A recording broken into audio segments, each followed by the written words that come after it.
Hey, Voyagers. Welcome to another science lesson.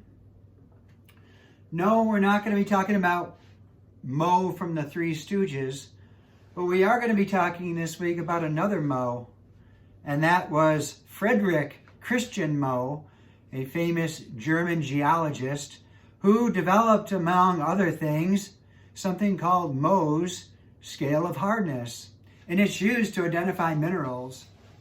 Just to recap from last week, when we talked about minerals and rocks, we said that minerals are pure. They're pure substances, like this is pyrite. It's 100% pure pyrite. There's nothing else mixed in with it. We also talked about how minerals have to be inorganic, which means they have to be made from things that were not living at any time. Rocks being a little different, but minerals were inorganic. And also the way the atoms are arranged in minerals, they can form a crystalline shape, provided that the mineral grows under the right conditions. If it cooled slowly from a molten material, or if it had space to grow in, any mineral can grow crystals. This is pyrite. It's not that exciting to look at, even though it is shiny and gold colored, but grown under the right conditions, this is the crystalline form of pyrite, and you can see all the sides and edges that make up those crystal shapes. Last week, there was a sample number 6, and this was gypsum. Not that exciting or cool to look at, but gypsum grown under the right conditions, slow cooling and a lot of open space. This is the crystalline form of gypsum, much more exciting. And you might remember specimen number 5 from last week. This is quartz. Yeah, kind of looks like just a chunk or a glob, but grown under the right conditions, the crystalline form of quartz and all those neat sides and edges that crystals have.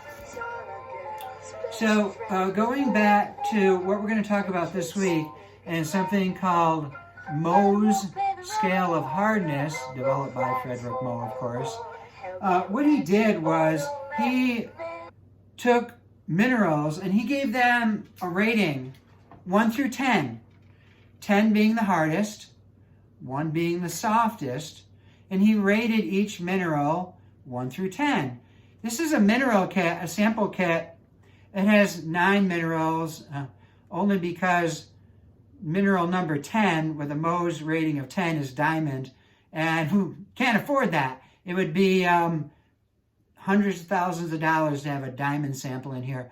But we do have in this kit a mineral that's rated as a 1, the softest, a mineral that's a 2, and a mineral that's a 9. A 9 being the hardest in this kit. Remember, the higher the number, the harder the mineral is. Hardness meaning the ability to scratch something or something scratching it. So we're going to be looking at minerals, only minerals this week. Rocks are done at least for a little while. So in this kit, all of these minerals are pure substances. We're not going to be really identifying what those minerals are like we did last week. I'm actually going to tell you what they are. So it's not about that, but it is about trying to figure out which mineral is the 1 or the softest. Which mineral is the 9 in the kit, which would be the hardest, or the 9 being the mineral that none of the other minerals can scratch it. The 1 mineral, all the other minerals can scratch that because 1's the softest. So obviously you can't do the lab, but I'll show you everything that you need to know as I demonstrate minerals scratching other minerals, or sometimes Mr. Moe rated common objects like glass and gave it a rating, a hardness rating, just like the minerals. And glass is rated as a 5. And a carpenter's nail also has a rating, and that's rated as a little more than 4. And he even gave a rating for a fingernail. And it just so happens that fingernails are rated at 2.5 or 2.5. So we're going to be using that kind of information to identify minerals this week, but not so much their names, their Mohs scale of hardness. And mineralogists and geologists use Mohs scale of hardness a lot. So go grab something to write with, a pen or a pencil, and we'll get started.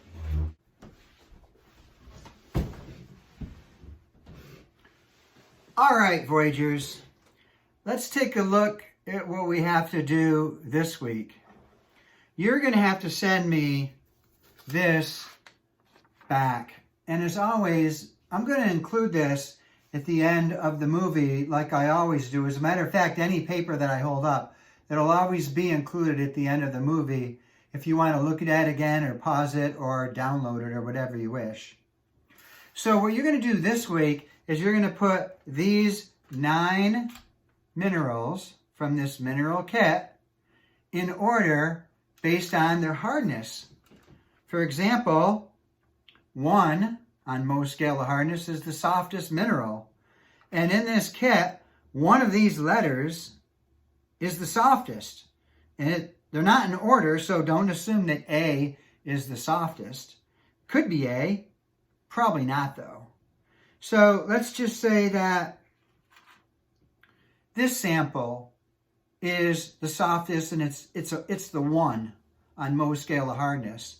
If you call this one the 1, that means that all the other minerals can scratch it, because a 2, 3, 4, 5, 6, 7, 8, 9 can scratch a 1. 1's the softest. If you say, I don't know, this one's the hardest, then you're saying that this is the 9. And in this kit, 9 is the hardest. There is no 10. Remember, 10 is the diamond. Did I tell you about Ampere and diamonds? Anyway, if you say this is the 9, then a 9 can scratch all the other minerals.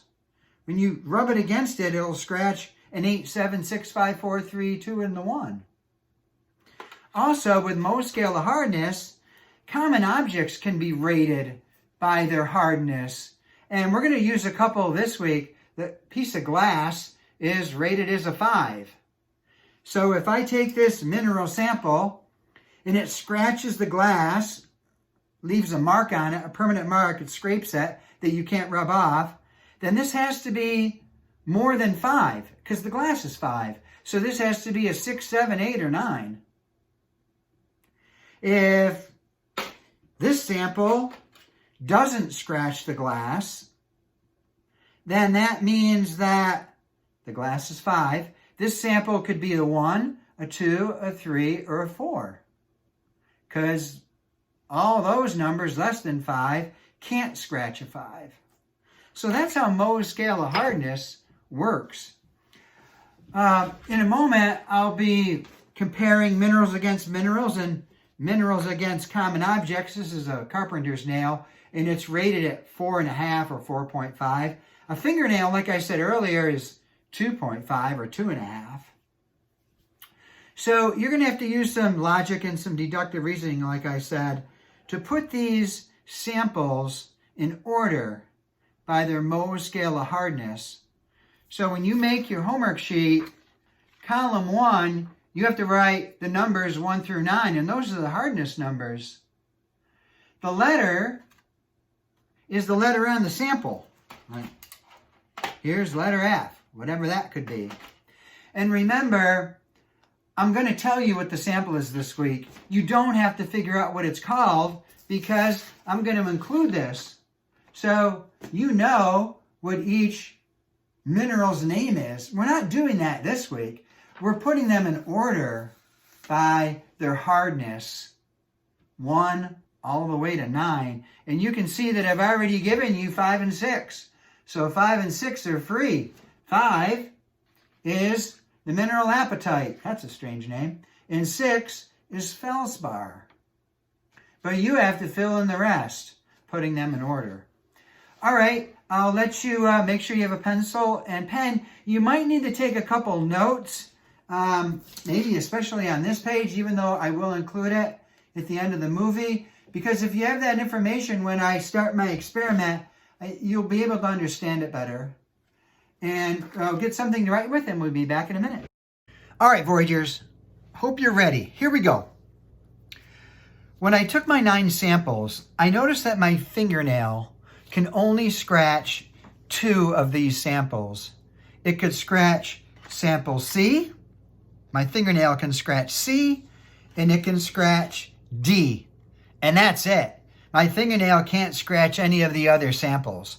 I also noticed that when I tried to scratch these two, C and D, against each other, that only D could scratch C, but not the other way around. D definitely could put a mark in C. After more experiments, I noticed that the nail, the carpenter's nail, could scratch C and D, of course, but the carpenter nail could also scratch G and A, along with C and D. The carpenter nail could only scratch C and D and G and A. And then when I tried to scratch A against G, I noticed that A could scratch G, but not the other way around. A could scratch G.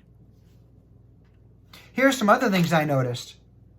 The porcelain plate, the 7.3 porcelain plate, only B and I could scratch the porcelain plate. None of the others could.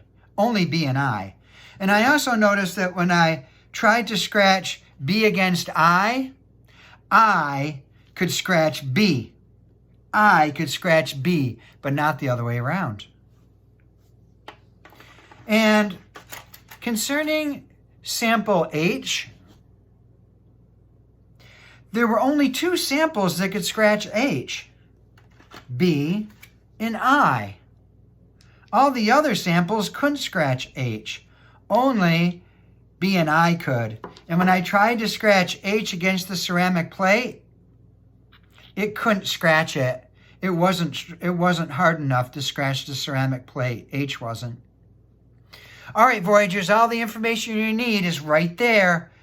I wish you luck. This is going to be a challenging lab. We'll see how you do. All right, Voyagers. This is what you need to send to me. You can see that sample E and F I've already done for you. E, apatite, was rated as a 5 on Mohs scale of hardness. And F is feldspar, and it was rated as a 6. You have to do the rest. You can make your own or download this, whatever you want to do. Well, take care. I'll see you next week when we talk once again about rocks.